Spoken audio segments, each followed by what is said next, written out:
Última parte, a nossa conversa com a educadora parental Elisama Santos. Falamos bastante sobre como chegar junto dos adolescentes para fazê-los falar sobre os sentimentos, experimentar sobre os seus sentimentos, mas aos pais especialmente para não perderem a conexão e a oportunidade de serem influenciadores positivos para os seus filhos, para que eles continuem usufruindo da experiência de viver como algo muito bom.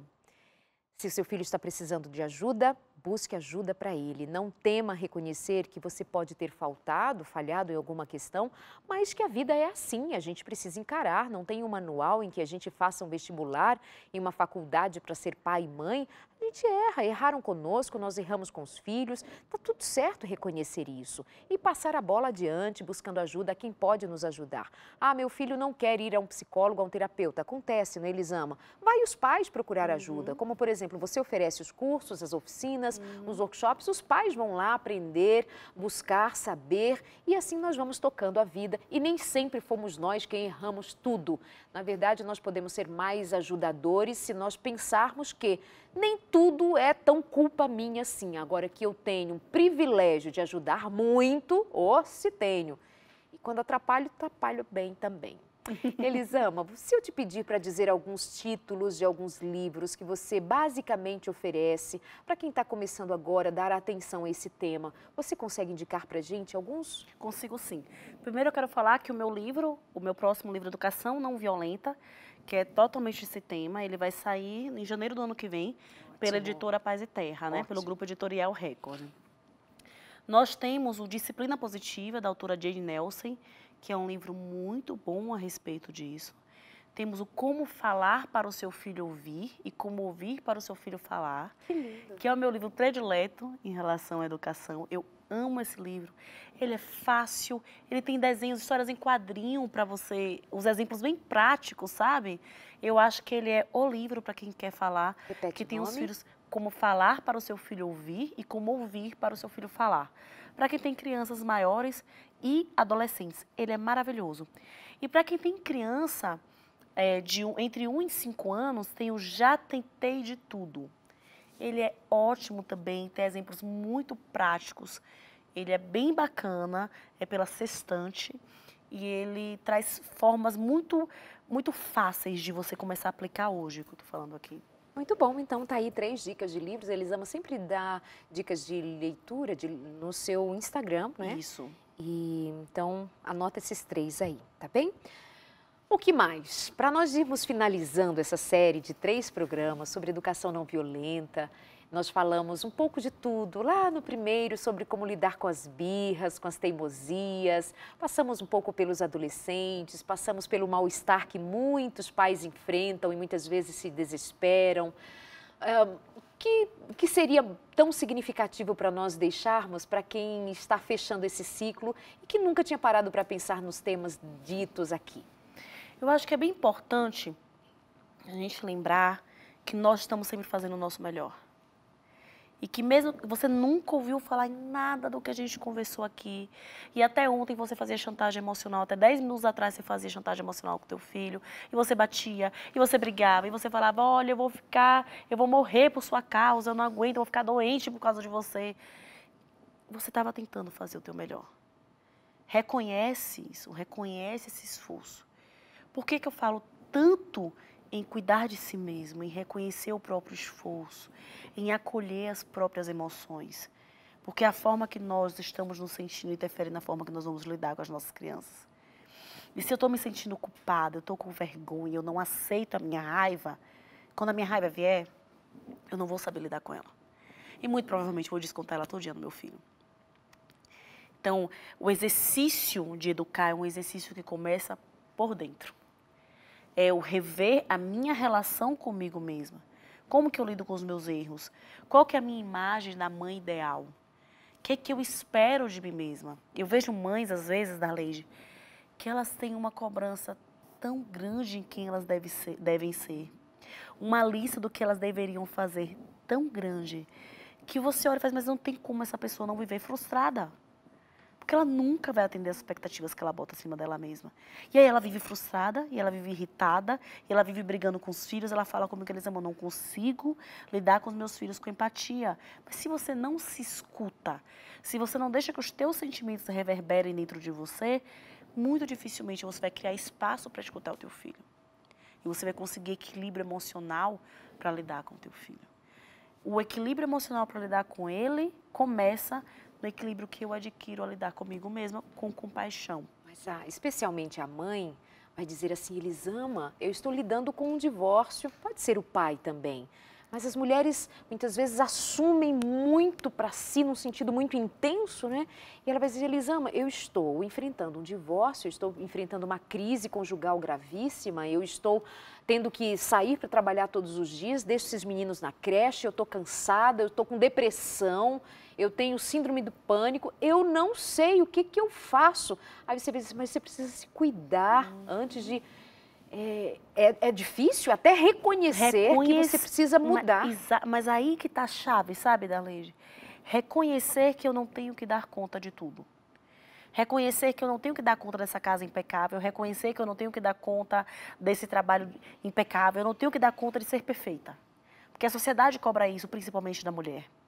E ela precisa reconhecer, eu não estou dando conta disso tudo que está nas minhas costas. Eu preciso de uma forma sustentável de lidar com a minha família. Eu preciso de uma forma emocionalmente sustentável de lidar com essas demandas que estão sobre mim. Porque senão você não vai ter cabeça mesmo para lidar com essa criança. E aí é o normal, é o natural que essa criança vive sua válvula de escape. E você briga, você grita o dia inteiro e no final do dia, essa mãe que gritou o dia inteiro, ela chora sozinha pensando, eu sou uma péssima mãe, eu fui um monstro com meu filho hoje. Porque ela não conseguiu reconhecer que não tem nada de péssimo nela, que ela só precisa de ajuda. Que ela só passou há muito tempo, o limite dela ficou a 3 esquinas atrás. E essa mulher que está tão estafada, ela não tem esse equilíbrio emocional para lidar com essa criança bem. Não tem como, né? É simplesmente não ter como fazer assim. Elisama, a gente precisa considerar que também esse caminho, na verdade, é um processo que se dá, porque nós ainda temos muito aprendizado equivocado, enraizado, por isso nós indicamos daqui leitura, nós trouxemos você tantas vezes para falar sobre, para crescermos entendendo este assunto, mas de toda forma o resumo ainda é um respeito muito grande por si e pelos que estão à volta. Respeitar os nossos próprios limites. A gente não vai conseguir amanhã parar de gritar com o filho se esse foi um modelo aprendido e praticado até hoje. Você não vai aprender, aí eu gritei. Pronto, bateu a frustração. Vai se chicotear ou então desistir. Isso não é pra mim. Exatamente. Vai dizer assim, aquelas duas lá, ficam lá no sofá falando aqueles negócios, é porque elas não sabem da minha vida. O que é que eu passo aqui? E a gente precisa entender que existe um processo. Um processo. Eu sempre recebo mensagem de mães e volta e meia alguém fala assim, Elisama, eu nunca mais bati no meu filho, mas eu ainda grito. Eu falo, cara, muito legal que você nunca mais bateu. Você já se paralisou por isso? Você já reconheceu que você nunca mais deu um tapa no teu filho? Você já comemorou isso? Não, mas eu não estou perguntando o que você ainda não consegue fazer. Eu estou perguntando o que você fez. Que você já conseguiu mudar. Bora comemorar isso? Depois você foca no resto. Celebra o que você já está conseguindo. Um passinho por vez. Elisama, por falar em comemorar, como que é o sistema de recompensa na educação positiva ou não violenta? Tem alguma coisa assim? Se comer tudo, mamãe vai dar a sobremesa? Não existe. Não tem recompensa? Não tem recompensa. A criança tem que comer tudo porque aquilo dali está nutrindo ela. E sabe o que acontece com a recompensa? Se você lê um livro, eu vou deixar você, sei lá, eu vou te dar um sapato novo. O sapato é a parte prazerosa e o livro, que podia ser um prazer, passou a ser um castigo, assim, uma coisa que eu tenho que fazer. Você tira a beleza daquilo dali. Meu filho não tem que limpar a casa, porque senão não vou dar a senha do Wi-Fi. Ele não tem que limpar a casa, porque se ele fizer a limpeza da casa todo dia, no final do dia ele vai ganhar uma carinha feliz num quadro. Ele tem que limpar a casa porque ele faz parte dessa comunidade que é essa família. Qual é a queixa do quadrinho com a carinha feliz no sistema da educação não violenta? A gente não faz isso. Eu vou fazer um quadro de rotina e a criança tem que saber que ela tem que cumprir tudo aquilo dali, né? Fiz a rotina com ela, ponto. Carinha feliz? Nem carinha triste, não tem. Aquilo dali é a rotina, filho. É isso que a gente faz dentro de casa. E por que eu faço isso? Porque isso é o que os seres humanos fazem quando eles limpam a própria sujeira. A gente limpa a nossa sujeira. Você sujou, você limpa. Não é para ganhar uma carinha feliz, uma estrelinha no quadrinho. Você limpa porque você sujou. Porque é o lógico de se fazer quando se suja. E como é que a gente ensina sobre o prazer, sobre a realização, sobre, assim, e não necessariamente ligando isso à recompensa com objeto, uma coisa, Sabe o que, prêmio, a gente né? consegue, a gente faz com a recompensa? A gente estimula a prazeres pequenos que pedem muito esforço. A gente faz com que eles queiram sempre mais, mais, mais. E aquela felicidade que ela é basal, que é a felicidade que já está dentro de você, ela fica dependente desses estímulozinhos, dessas recompensas, desses presentinhos, das palminhas do papai e da mamãe. Eu quero que meu filho, minha filha, eles tenham uma felicidade que está nutrida dentro deles. Que ela não está alimentada somente por presentinhos. Ela é muito maior que isso. E isso só é ensinado se eu tiro essa coisa de recompensa. Não tem se você fizer, você vai ganhar, ou se você não fizer, você vai perder. Então, seus filhos não usam dessa linguagem na educação? Não tem. Você não usa dessa linguagem com eles? Não utilizo recompensa e punição. Eles não sabem o que é faz, senão você vai ganhar. E aí é muito engraçado... Também não tem punição... Ah, perdão, você ia falar de algo engraçado. E é muito engraçado porque eu não ameaço, né? Então, quando meu filho mais velho, ele chegou da escola uma vez com essa coisa de ameaçar, né? Os coleguinhas falaram, se você fizer, eu não vou ser mais seu amigo. E aí ele fez comigo, eu fiz, filho, expliquei que na nossa casa não existia ameaça. E às vezes que ele repetia, eu fui firme em falar, meu amor, nós vamos conversar quando você utilizar outra linguagem. Ameaças não funcionam comigo. E aí a minha mãe foi na minha casa e ela falou, se você não fizer, eu não vou fazer tal coisa com você. Aí Miguel olhou para ela e fez, vovó, ameaças não funcionam comigo. Comigo. Aqui em casa a gente não ameaça. Aí minha mãe olhou pra mim. Aí você diz, não tem recompensa por estes motivos, não tem a ameaça por estes motivos. O que a ameaça pode causar? Uma insegurança, uma instabilidade tremenda, não é? Eu te ameaço, medo, mas não tem respeito, não tem diálogo e tudo aquilo que a gente já falou antes. E que, claro, não é porque foi dito o pouco que foi dito durante os programas que já fechamos o assunto. A gente continua avançando e perguntando, continue estudando. Mas também não tem punição. Não. Né? Então, eu acho interessante nós terminarmos por aqui, fazendo entender que essa proposta de educação, ela não se utiliza dessas ferramentas que tiram, que roubam da criança, do indivíduo, porque a gente fala criança como se não fosse o indivíduo, é o indivíduo em desenvolvimento, em formação, muita imaturidade, vai ficar maturo lá para os seus 25 anos, que fecham as suas conexões para ser alguém que possa tomar iniciativas mais seguras. Não é que antes disso ele é uma ameba, não, né? Mais seguros, mas isso é educação positiva, não violenta, mas não tem ameaças, como também não tem recompensas, não tem punições. Não tem punição.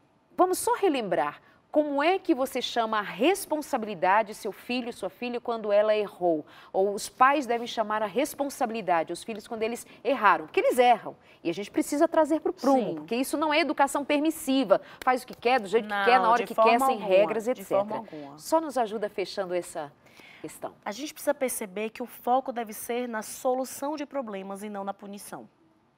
Eu vou te dar um exemplo que uma escritora, a Jane Nelson, ela cita em um dos livros dela.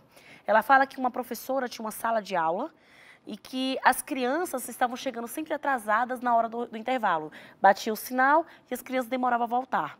E ela chamou para a reunião de classe e falou, vamos fazer uma lista aqui de possíveis consequências lógicas para que essas crianças que voltarem. Que seria, na realidade, ganhou mais um tom de punição. E aí as crianças começaram, a criança fica sem ir para o intervalo no outro dia, a criança escreve não sei quantas vezes no quadro, e aí aquele foco que as crianças foram escrevendo. Daí ela fez, agora a gente vai fazer uma outra lista. Eu quero uma lista que a gente pense em formas de ajudar essa criança que não está voltando a ela chegar no horário. E aí surgiu uma lista de, a gente escolhe cada intervalo um que chama todo mundo. Quando ouvir o sinal, todo mundo faz o sinal com a boca. E vem uma lista linda de soluções. Completamente diferente da outra lista. Então, que tipo de lista a gente está fazendo com os nossos filhos? Eu tenho que pensar na solução do problema. Ele errou, eu vou falar, ok, filho, e agora o que é que você faz com o que aconteceu? E o que é que você aprendeu com o que aconteceu? E para fechar, vou contar uma coisa que aconteceu na minha casa. Eu gosto muito de granola e as pastas na granola tinham acabado, eu fui acrescentar mais e não tampei a vasilha. Quando eu sacudi, sujou a cozinha inteira. E aí foi engraçado que o nosso padrão é de se julgar nesses momentos, né? E na hora que eu voou granola para tudo que é canto, eu olhei a mesa e fiz, vou ter que limpar tudo. Aí meu filho fez, não tem problema, mamãe, agora você já aprendeu que tem que olhar se está bem tampado antes de sacudir. E ele tem 6 anos. Ótimo. Então, eles já perceberam que acontecia um problema, o que, que eu tenho que fazer? Eu tenho que ver o que, que eu aprendi com esse problema. Como é que eu vou lidar com isso? Como é que eu vou resolver o que eu fiz? É um foco muito diferente do como é que eu vou punir você para que você sofra. Porque percebe quando o pai e a mãe falam para o filho, vá agora para o seu quarto, a gente omite. Mas a vontade de falar é, e sofra. E sofra. E não é o que a gente quer um foco na solução do problema. Você viu o que você fez? Reflita sobre o que você fez. Como que você vai cuidar da pessoa que você machucou? Como que você vai reparar o que você fez? É muito mais profundo. Muito mais profundo. Eu me lembro de um texto que está no livro de Isaías, capítulo 1, quando Deus vai dizendo da situação em que as pessoas naquele momento se encontravam. Elas estavam muito doentes, porque elas estavam fazendo más escolhas. E ele, durante todo aquele texto, vai descrevendo, olha o que vocês estão colhendo pelas escolhas más que vocês têm feito. E aí, num dado momento, no capítulo 1 do livro de Isaías, ele diz assim, venham e vamos conversar. Noutras traduções, vinde e arrazoemos. E ele diz assim, os seus pecados, que são vermelhos como escarlate, ficarão brancos como a neve, porque eu vos perdoarei. Mas antes ele disse, venham, vamos conversar. É o Pai, Deus dos céus, dizendo, eu quero dialogar com vocês, venham.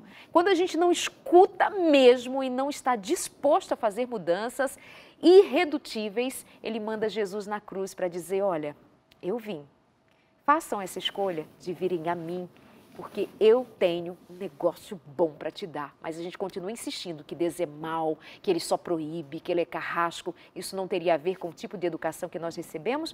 Bom, o tempo voou. Elisama, muito obrigada. Prazer ter você aqui. Deus te abençoe muito. Eu que agradeço muitíssimo. Até o próximo. Até. Obrigada você pela companhia. A gente se vê na próxima semana com outros temas. Obrigada, valeu.